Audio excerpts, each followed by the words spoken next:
So thank you both, first of all, for coming on the Leadermorphosis podcast. I'm really excited to have this conversation and talk about the brilliant books that you've both read and the work that you're doing. So thanks for making the time. You're very welcome. It's a pleasure. Thank you very much for the invitation. So I thought maybe we could start. There's lots of places to go, I think, but one of the reasons that I thought you would make great guests on the podcast is because we're often talking on the show about kind of practices and principles for ways of working that are more decentralized, more human, more collaborative. And when I read Be More Pirate, I realized, wow, like pirates in the kind of golden age of pirates, like 300 years ago, these guys were doing this shit long before it was cool. And a lot of the same ideas that I'm talking about with people now under this banner of like new ways of working are actually not that new. And the pirates were kind of pioneering a lot of these ideas all that time ago. So maybe to open it up, could you share some examples of some of the things that make pirates interesting in this kind of context of looking at reinventing how we work together and that kind of stuff? What, paint a bit of a picture for us. There's two things that I think are, well, first of all, I think being human and decentralizing aren't always the same thing.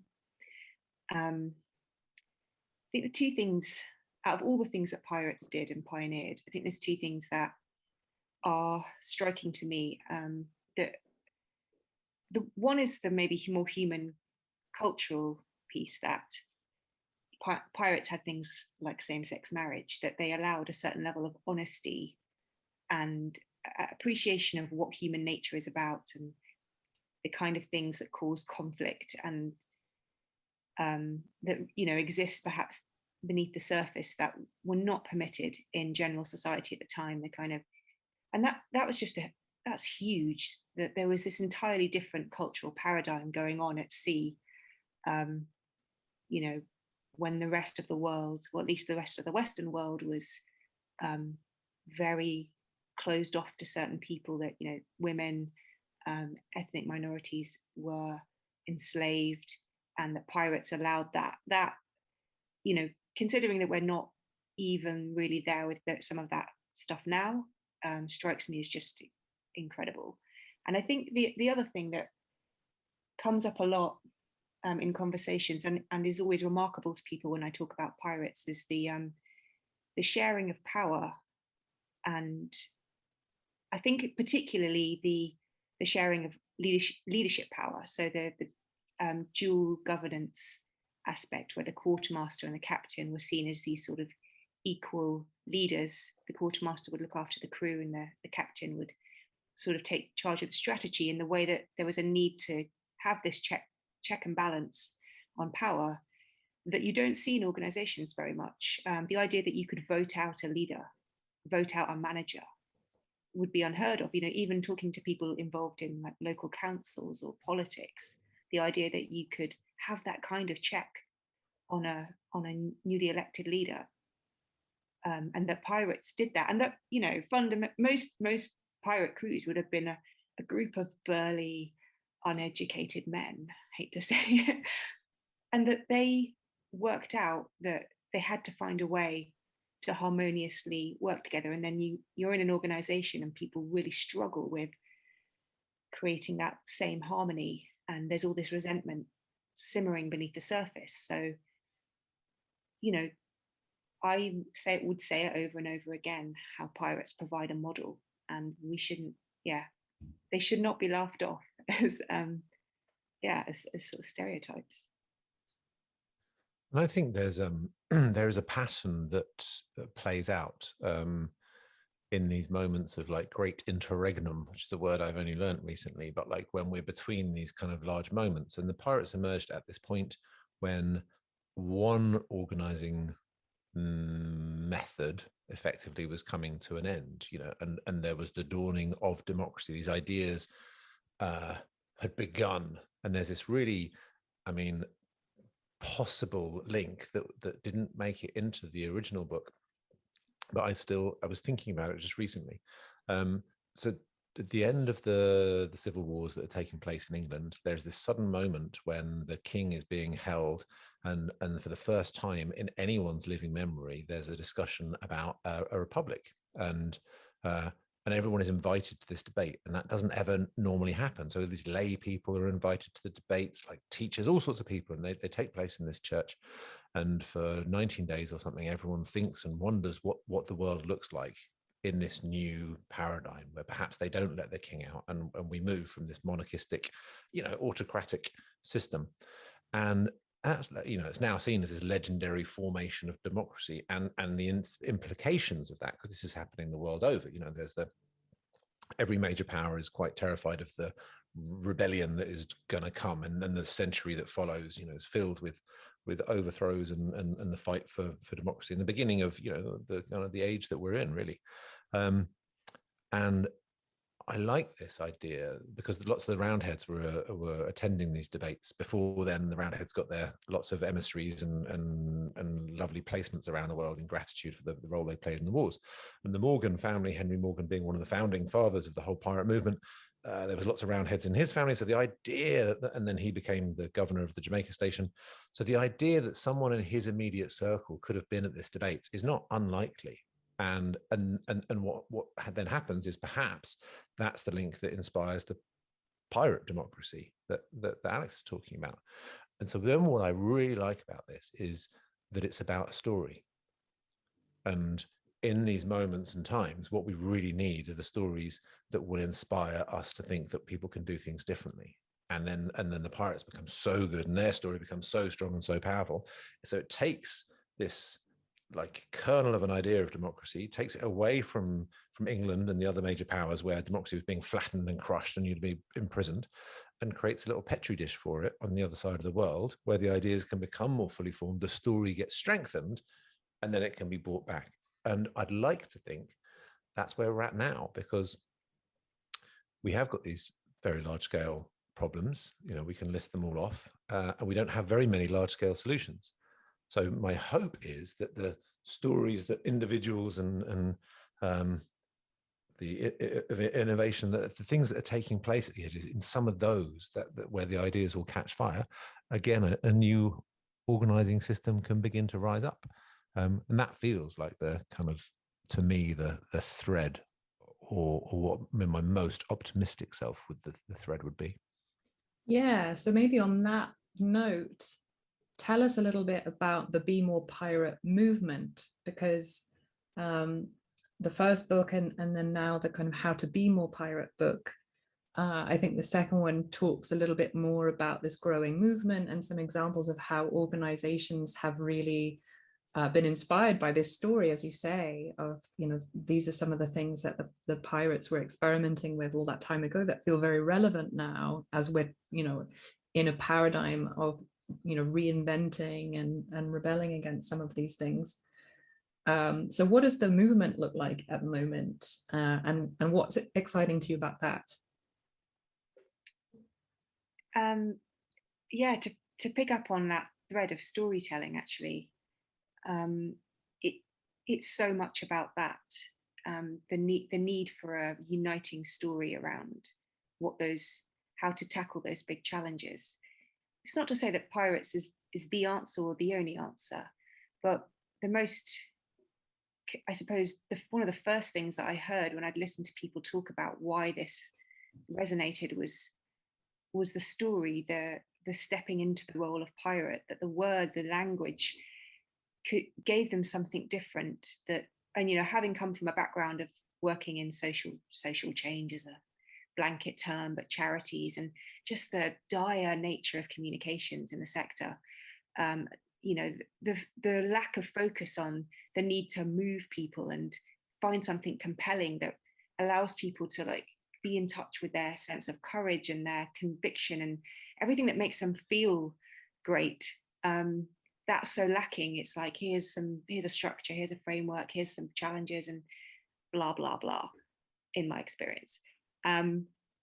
This does something different, and the term that I come across recently that I really like is that there's a kind of emotional alchemy where the rage and frustration that a lot of people feel around the system and the problems gets transformed through the idea of pirate into something positive and powerful, and gives you permission. And just on Friday, I had this amazing meeting with, when you can see the moment of a newly forming pirate, where they're like, they hear the word and it resonates, and they can see what it could mean for them if they just take a leap. And that's really the story of the movement, of all these individuals kind of taking that leap.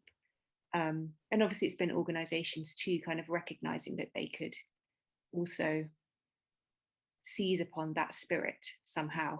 Harder as a group, but still can be achieved.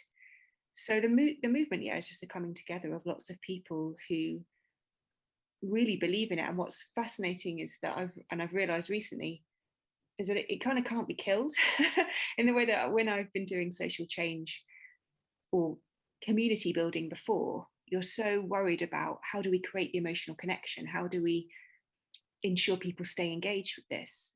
But I don't need to do that here, because people are like pirate for life.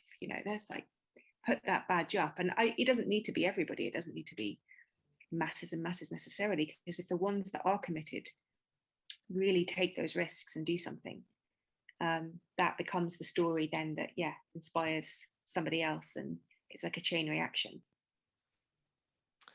The thing that excites me is what Alex has done. Well, Alex really, like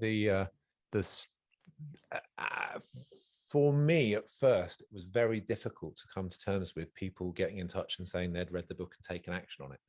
And I think it was partly because I didn't expect that.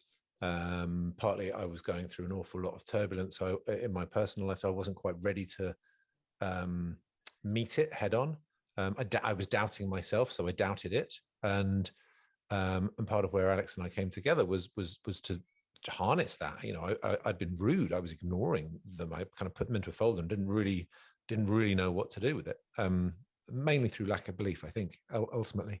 And then so to watch Alex begin to turn it into a community, and then to watch Alex turn into a pirate. And then once we'd started embarking on the book, it became so clear that Alex needed to take over this whole show. And then you go from my own kind of ego and ideal of where I think things should go. And, I do have a very strong sense that I'm, right and stuff. And yet know deep down that the principles of the book, the way that we talked about what we were inspired by, is one of democracy and of self-organization. And so to actually do what you said you're going to do, right? And then to see it work, then to see now that this amazing democracy, collaboration, this openness, the respect and admiration that the crew have of Alex, how much she's facilitated the kind of the big topics and themes that they work on to be entirely inspired by the community, and for them to be so interesting, and it feels so robust. And you can see, when I dip in and out, or I just see the conversations taking place, the level of support for one another. And I know, because Alex and I catch up, the dedication she's got back. And so it's amazing. I pinch myself, like it really is the principles and the things that we talked about in the first book. And then, how often do people say stuff and then actually, do a slightly shit version of it, or which I undoubtedly would have done. It would have been much more of a facade of here's how I, it would have been way more marketing. And now it's just so much meaning in there. And that, I think, gives it such a strong platform for where it's going to go and grow to next. I find that really deeply exciting. You should be so self-deprecating, Sam. And it would have been good too, but I think. But you know what I mean? Yeah. I think I would have tripped over myself several more times, and I think you've done this with real integrity. And I think that it might be if foot was on the other foot. Foot was on the other foot. What the fuck? Shoes. Yeah, shoes, foot, shoes. Whatever. I think it would be hard to separate oneself, whomever that might be, from the original text, and then be able to have the objectivity and the kind of authenticity you've got around it now. I think that, and so it's not just me being that hard on myself. I think that would be difficult for anybody. Yeah, I'd agree. And I think it's been easier for me to do that because of the distance to an extent. yeah, it's remarkable. Like even in the last week or so, you just get these new pirates springing up that you've never heard of before. So I'm sort of always a bit like, oh, I wish that had been in the book and that been. And this there was that amazing woman who has set up her plastic recycling plastics from landfill, directly inspired by it, and that gave her some kind of permission to leave her corporate job.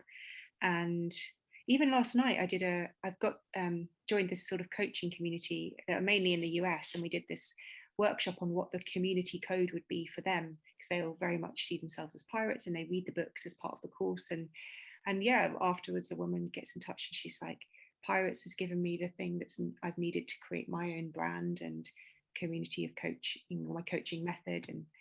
And so it's just a constant, like, real connection with people through it. It allows that, and I'm just really grateful for it. Yeah, that's nice. And it also strikes me that the two of you are sort of role modeling in a way, or walking the talk of what you were talking about, Alex, about sharing leadership power. And I really liked, I think it's in your foreword, Sam, of the How to Be More Pirate book, that you quite humbly share, I think, some of your early conversations where Alex was challenging you in a really healthy way about some of the ideas. And so I think that's a nice exemplification of, like, you know, how you can share leadership and sort of allow for leadership to flow and to move to different places and to different people's strengths and have these kind of conversations. I think that's one of the principles that I picked up around, like, constantly challenging ideas and kind of reinventing things. Like, that's the nature of being a pirate, I think, is kind of rebelling against things and kind of it's not ever in stasis. It's always like a process of becoming, right? That was something that really resonated with me. I also want to pick up on that goes both ways with us, though, and it has been there since the beginning, because, like, the very first meeting we had, I think Alex was quite critical of me. She came with a good degree of cynicism. She wanted to know whether or not it was I can't even remember what his term was, whether it was all gloss or whether there was substance behind it. And it's it was a really good and fair criticism. And she called me out on some of the metrics that I'd said in the job. If this is really important, why have you even got numbers of the size of the community? It should just be about what we do. And these were great challenges, and they set a tone. And then, partly the process of being pirate and all the things that I believe in, is a level of honesty which can catch other people off guard. And we found ourselves in that place very well. So, one of the terms in the job thing that I wrote was to stop me disappearing up my own arse as I kind of went on this journey and, like, found this new kind of platform. But vice versa, the challenge to Alex was to step into her pirate self, and she didn't necessarily believe that early on. And we found in one another people who respond really well to that challenge. Like, we can both take it intellectually. It doesn't, deflate us emotionally, and we're good at bigging each other up if we need to on that sense as well. And it does, yeah. It creates the best relationships. I was going to say the best professional relationships. It just creates the best relationships, doesn't it? When you have that flow, and I think it is a sense of becoming, but it's also the eternal sense of, like, taking things apart and putting them back together. That's how things get better. Yeah, there's there's a few things. So to reciprocate, the thing that was remarkable for me was that no one had ever put trust in me like that before. I was used to management ultimately, and that doesn't usually come with a great degree of trust. And I think I was thinking about this earlier, that, allowing someone to take your brand, your idea, and, essentially, like, from the word go, like, get up on a stage and talk about it, risking is what an organization would call risking the reputation of the brand and the idea. Because if you don't know quite what you're doing or what you're saying, there is a risk in that. And Sam doesn't really think twice about it. I don't know if it's partly a result of having mentored lots of young people, but that is putting people before organization and saying it's more important that you develop than whatever kind of happens in terms of the organization, or we're not an organization, but the kind of the brand risk around it. And that was really powerful for me to just feel that. It absolutely is a sense. Pirate is fluidity. It is not being in stasis. And I like the line about becoming. I think when I was writing that, I was like, shall I put in brackets, not to get too Michelle Obama about it, because like, I was like, nah, sounds like nah. But it really is like, and I guess that's what I have experienced and seen in so many of the pirates, that it's okay to be not pirate to begin with, and to feel, to kind of like almost like glimpse the feeling of what it could be like, but not be there. And then the everything you gain in the becoming bit, like the courage, the trust in yourself, the permission, and then feeling that you've arrived somewhere. Maybe it's not fully pirate, maybe, and there's just you never will be, because you can keep going, you can keep peeling back layers and layers and keep going. But that's the really fun thing. That's the best thing. It's not get from A to B. You've arrived. This is the output. This is the outcome. And that's where that again on an organizational level is where they get stuck. They're like, we have to get here, and that's the end goal. And I think one of the pirates said it to me the other day, like, it really isn't an end goal. Like, it changes. It's just almost constant, and what humans should always be doing. Yeah, definitely. And I think in the new ways of working movement, a lot of people listening to this will be familiar with like reinventing organizations and Frederick Laloux's work around evolutionary purpose, which I think speaks a little bit to what you're saying, which is like sensing and responding instead of like command and control. And I really like this area we're talking to now. Like there is like a pirate way of being, and there are some kind of pirate practices, I think. And so you mentioned, for example, with that example you were talking about, Alex, community code. So the pirates had their pirate code, and when I was reading that, I was thinking, wow, this is like exactly what I'm talking about with my colleagues, and when I'm working with organizations, about the importance of agreements, like team agreements, agreements in the organization, of how do we want to be together, and how do we then hold each other account to sort of living up to that, knowing that we might fall short sometimes, but the value of being able to have those conversations, and like you two are doing with each other, being able to challenge each other, I think is really key. So it's not like what I pick up from the inspiration that you've taken from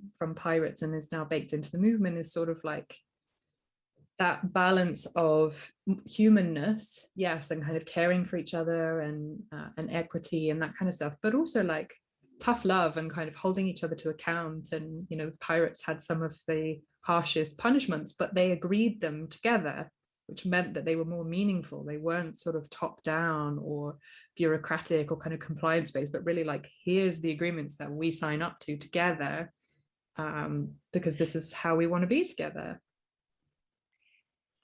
I think there's lots in that, and we're big fans of Frederick Laloux, and it inspired me a great deal with Liberty, and certainly into the work around pirates and still.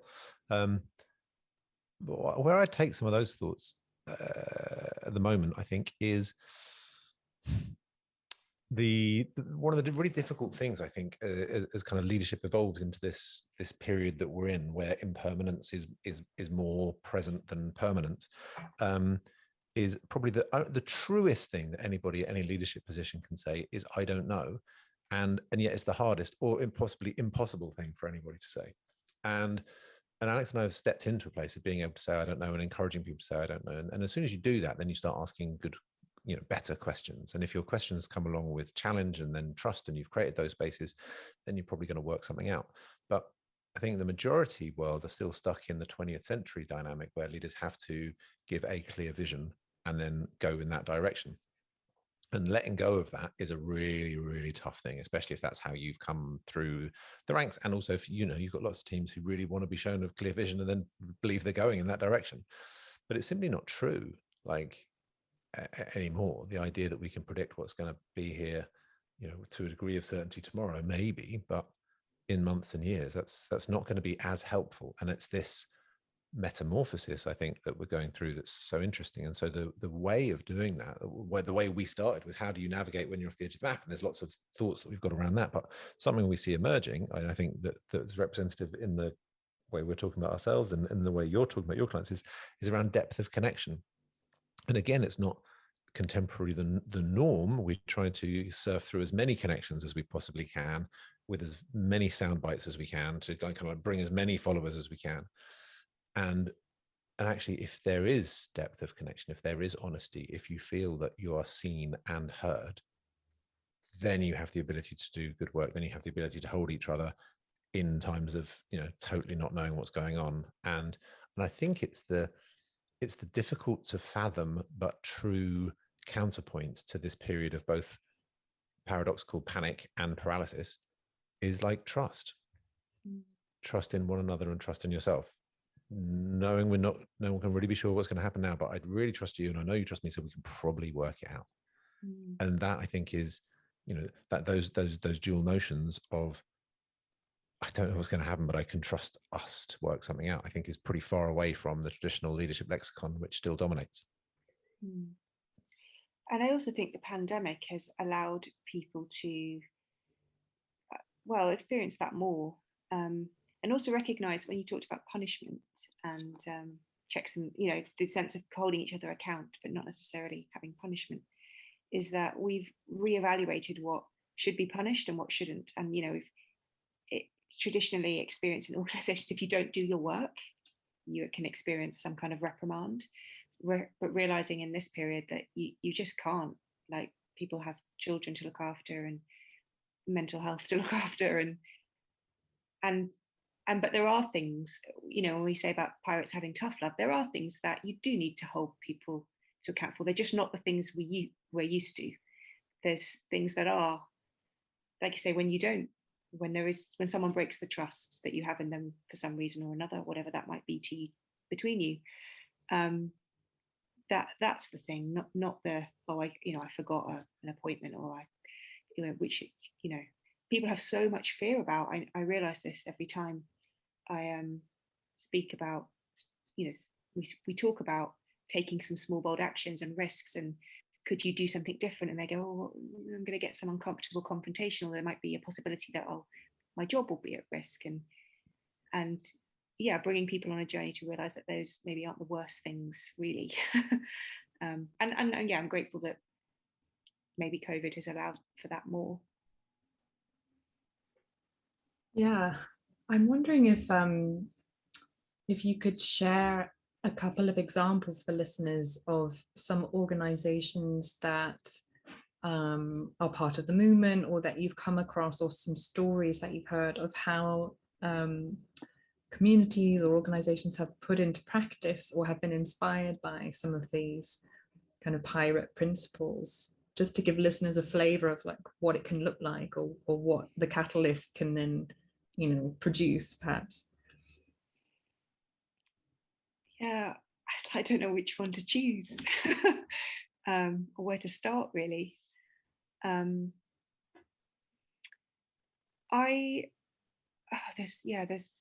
lots. Maybe one example I'll give, because I think it rolls a few things into one, is the story of the climate pirates, which is in the book. It's a marine biologist called Franziska Elmer, and she read the book, and it gave her that sense of, wow, I need to step up and sort of find my pirate, and I haven't really been acting with the urgency that I believe in, and sort of a reconnection with her values and purpose, and that recognizing that climate change isn't going away, and that as a marine biologist she has a role to play, and that she wasn't really doing enough. So aside from starting to change her lectures and be much bolder in what she was talking to the students about, she's part of this big community of marine scientists who every 4 years gather at a big conference somewhere in the world, and they're on this big email list together. And the announcement for the next big conference came up. It was going to be in Germany, and she suddenly realized, she's like, why do we always have this big moment at the end where we kind of call on the world to do more about protecting the coral reefs, and yet we're not really acting with urgency. Like we're just casually like getting on board our planes and really looking forward to our big trips. And, probably individually we aren't acting with that. And she said, I'm just going to, and it's the small, bold action. She's like, I'm just going to post that thought. I'm just going to say what I think on this list to the 5,000 scientists in my community and tell them. And that was the catalyst. And it's, again, can be these small, powerful actions. And that catalyst, people got in touch with her. They sensed the point of connection of like, I think that too. What shall we do? And so they started instead. She said, actually, what I could do is create some local events around doing the same thing, hosting lectures about coral reefs and climate change. And we could use it to educate local students and invite a much more diverse range of people, not just the scientists that you're going to get at this conference. And we could make it more accessible. So people who are in like Jamaica and Venezuela and all parts of the Caribbean that wouldn't have been able to even maybe fly to Germany could now take part. And so it was the decentralization, the distribution of power element, the standing up for what you believe in, posting something, using a small, bold action that kind of created momentum and a point of connection. So it was all these points. It blended all these points of pirates that we knew worked in one story. So, and she, she's fantastic. She's part of a Extinction Rebellion scientist group who they're now breaking away and kind of using pirates a bit more of a framework for how to think about it, because again, huge respect to Extinction Rebellion as a movement, but somehow also gets imbued with some of the problems of trying to do decentralization and power dynamics. So they're trying to figure out how they do that, and the code is such an integral, useful foundation for organizing. So that's what she's kind of experimenting with at the moment. So yeah, so that's one example. I can give you a quick one because it's someone that just reached out to me, I think 2 weeks ago. And I have a fondness for this because when the first thing that I received from anybody when the book was brand new was somebody who forwarded me their resignation letter, realizing that they were wasting the hours of their life in their cozy corporate job and they needed to go and have rebellion. And I've stayed in touch with that one person particularly, and she's just signed off on publishing her first book, which was the passion that she wanted to go and pursue. So I feel very proud about that. And then for a while I was kind of keeping a tally of resignation letters, which just because it really, I was going to say really amused me. It doesn't amuse me. It was one part that I could connect with because I've always felt that environment so alien to me. So if I was in any way liberating people from those kind of confines, I could get on board with that. And I received one just the other week of a woman who, again, she lives near the sea.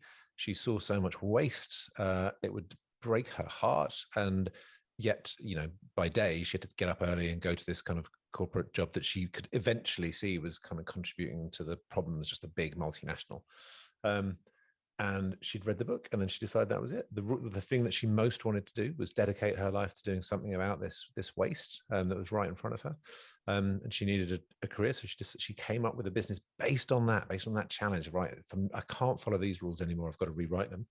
And she now makes really beautiful accessories out of the plastic that she recovers from the beach. So it's like, really lovely little bags and satchels and purses and makeup pouches and things, but made out of beach balls and rubber rings and armbands. So there's this amazing kind of color and vibrancy, and it's it's a very straightforward idea, but she's executed it beautifully. It's called Rainbow Revival.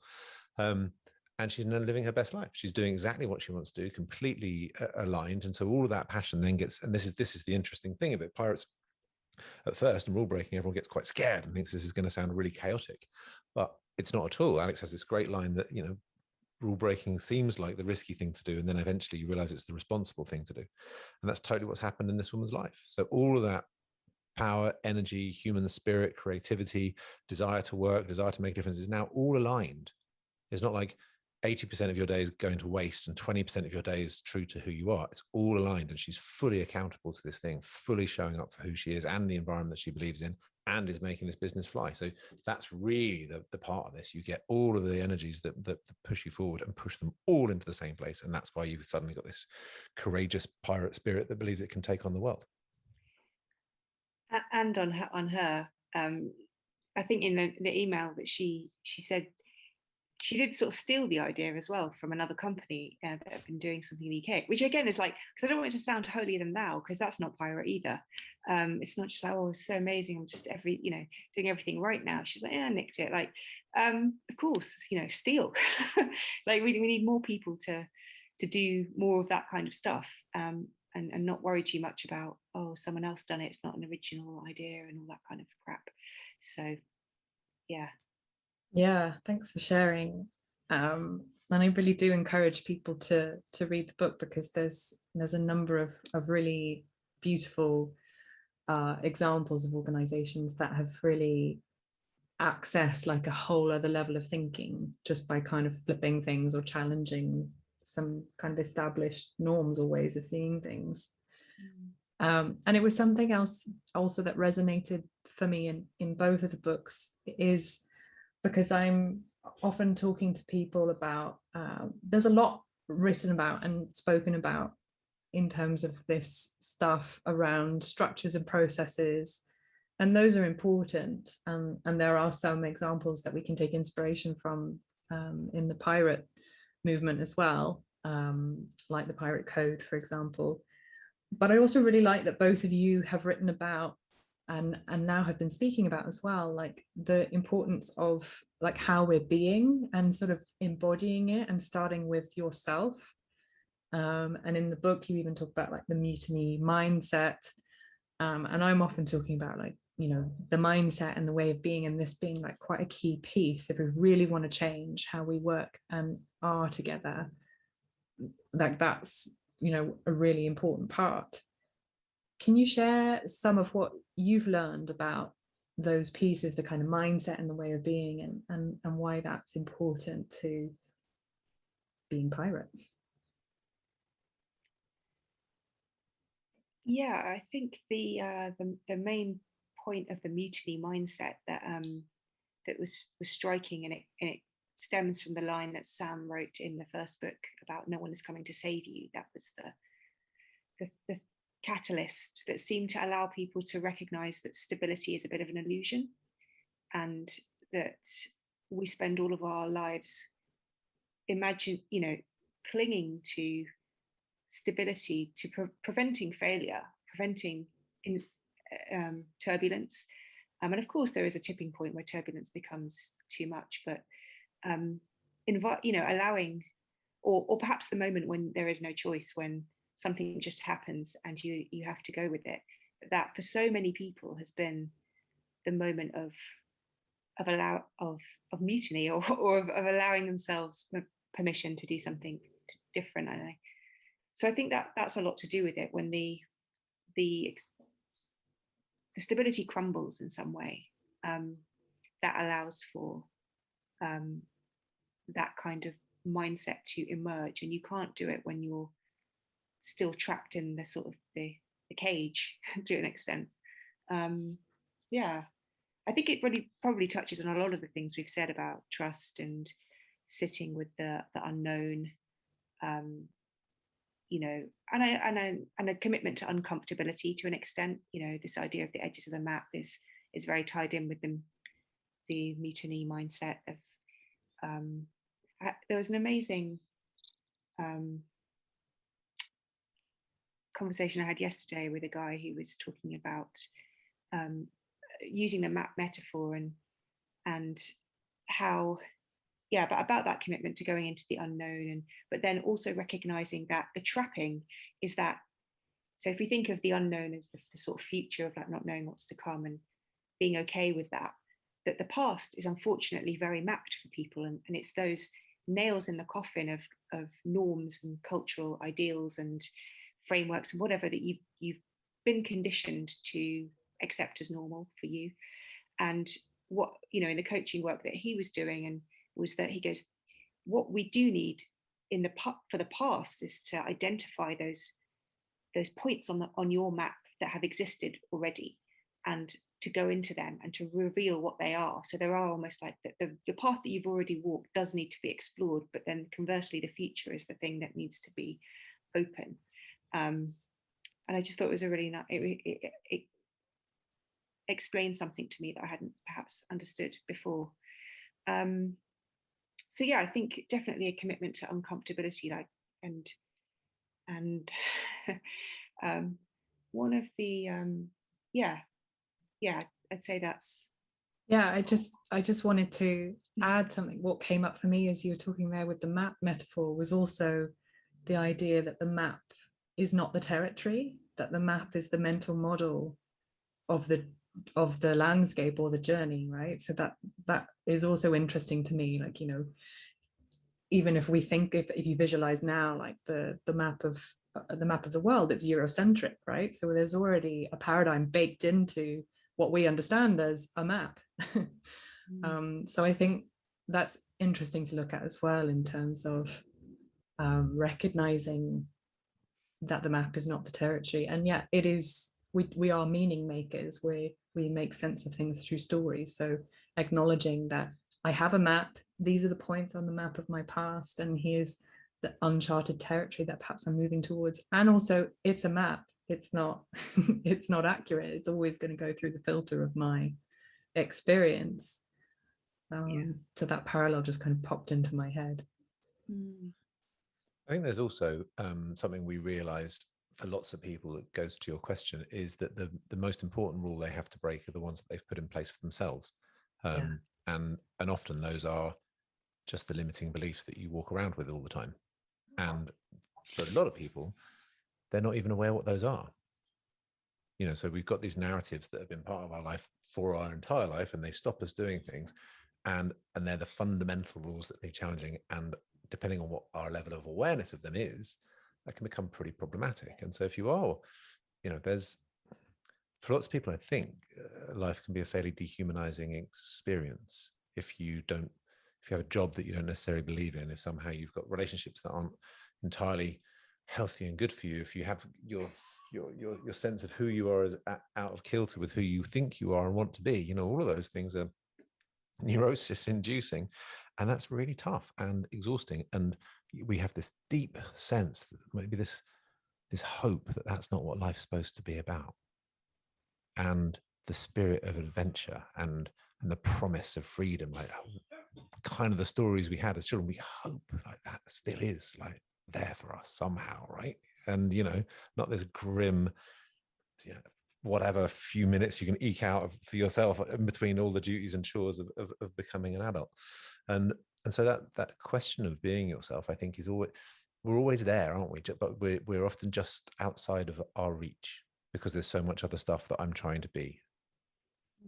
And then there's moments when you catch a glimpse, you know, oh, there I am. And there is something of an avatar in the invitation to be a pirate. I always use the example that a fancy dress party is usually more fun than any other party because everyone goes out a bit wilder because they're just outside of, you know, the normal masks of the day. And so you kind of get away with being yourself a little bit more by dressing up as someone else. You see what I mean? And so I think in that space, there's something really powerful in being a pirate. And it's kind of the end of the book, the final chapter I was reading the other day to someone, is called Be More You. And that's kind of where I ended up with it, having gone on the whole journey about encouraging people to find, actually, you know, all comes back, this just comes back down to stripping away some of the bullshit that we allow to stick on us because their life's so full of it. Yeah, I love that. The word invitation like stood out to me in what you just said as well, like that is the magic of this pirate avatar, as you say. That I think it helps people to step out of their normal behaviors and into something that's perhaps a bit uncomfortable, vulnerable. If you have an invitation which is stepping into something that's familiar or has like an association with something that's a bit dangerous, a bit exciting, a bit different, and that can really help, I think, just kind of disrupt, right, the kind of the day-to-day and those limiting beliefs that you're probably completely blind to, I think. I think people worry that the invitation is too dangerous sometimes. That's the on several levels, organizations sometimes will worry that it is, when actually what you find is that people act with complete integrity when they're invited to be pirate too. That Be More You isn't isn't a psychopath. It's usually something inherently really good. And equally, people then are afraid of it for what it could reveal about the choices that they then have to make. And that, there's probably a moment of speaking something out loud that you've never said before. And then once it's out loud, you have to do something about it. So whilst I believe wholeheartedly that that is worth it, it is still fear, a moment of fear for people. So I hope that whatever spaces I take pirates into, I can create some level of courage for people to own that a bit more. Yeah, so I discovered that myself in the process of writing the book, and now I love hearing from people, and now I can embrace it again, because I realized that I've done exactly the same thing. It was such a difficult time on it, of exactly the kind of things that I'm describing. And I remember at the time, finding things difficult, and I'd gone for some counseling and then sought out mentors, and I'd keep hearing people say, just be yourself. And I really didn't know how to do that, because I really had lost touch of with who that was. And now, well, maybe a year or so after the book, as things began to stabilize a little bit, I realized that I'd really written the whole thing for myself. And so all these people that were getting in touch with me saying they'd found something in it, that's why I couldn't engage with it, because I hadn't done the same thing, and I hadn't realized. And now I look at it and it's just like, it's so fucking clear, like subconscious message after message to radically rewrite the rules of my life and the things that I felt suppressed by across the board in lots of areas of life, and had built these responsibilities and this persona and all this kind of stuff up, and so was quite far out of kilter with who that was. So now when people tell me they've done it, I'm like, yeah, me too. I read that book, it was really good. Yeah, changed my life, and I feel much more like one of my own readers than the creators. Yeah, that's lovely. Thank you for sharing that. That's right, and it worked out recently. Yeah, well, it strikes me as well that, a lot of people listening, again, many have read Reinventing Organizations. And again, it's that wholeness piece that he talks about. Bring your whole self to work.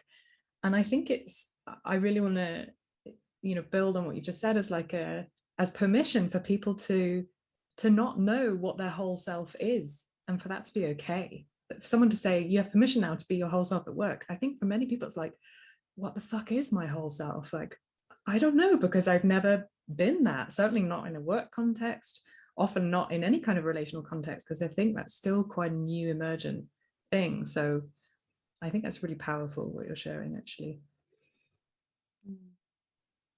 Thanks. I remember that. I loved that book, and Frederick Laloux gave us a quote for the new book, and it's probably the quote I'm most proud of. There's not lots of other brilliant people, because I look up to him so much, but it is that dynamic when you meet someone, you're like, oh fuck me, yeah, I really really buy that, but they're a grown up, so they can say that. And I qualify myself out of that category quite far. So I guess in wrapping up this conversation, what words of wisdom, tips for the journey would you like to share with listeners who are on their own pirate journey, perhaps, and maybe they hadn't used that language before, but they're listening and going, hey, yeah, that is kind of what I'm doing, or that's what I would like to do? What could you share with them that might embolden them, give them a bit of courage for their journey? I think I want to say something, which is something I've been thinking about a lot recently, which is about, which relates to this idea of the whole self and the authentic self, and which is that you can't, your desire, your inner desire, whatever that is choiceless. You cannot escape it. It's part of you. It's what makes you feel good. It's what gives you your momentum and your drive for life, and it's ultimately going to result in your best self, I think. And yet, so if you, when at the point when you start to really locate it and realize that it's out of kilter with how you're living, and that you don't quite know yet what to do about that, and that there's probably going to be some serious rules to break and changes to make, and you're terrified of that, that just to know that it can only result in something good in the end. It might be 2 or 3 years of something that feels uncomfortable, and it probably will, but it will be worth it. And you also can't escape it. Like, it kind of, maybe that's not, doesn't feel like comfortable advice, but it will come back to bite you if you don't recognize, when you get that moment of glimpsing who you really are. Like, you just have to, the sooner you do it, I think the better. Yeah, my thought would echo that very much. I think the majority of people, the majority of the time, aren't being in that space. And there is nothing more invigorating than a little bit of revolution. And the revolution, the fastest way to get to that place is to alter your relationship with that which scares you, because that's really where the limiting beliefs and everything else come from. And it's also where the possibility to do things differently. And I think that's the probability of why pirates is so intoxicating, because they look like they're not scared of anything, and they present pretty well on that front. So if you routinely navigate to the place of greatest fear in your life, and not fear of like spiders or something, but the fear of the things that you'd like to do but don't do, you don't have to do it, but just go and look at it and ask yourself why you're not doing it. And that's an amazing line that's kind of governed by life. If you want to know what you should do next, you should understand what scares you most. But just navigating your way there regularly, know the things that you're scaredest of, and know what that connects to. You will embolden yourself gradually. There's no great change that ever came which it wasn't something to do with small incremental steps every single day. So you don't have to bite it or fall in one space.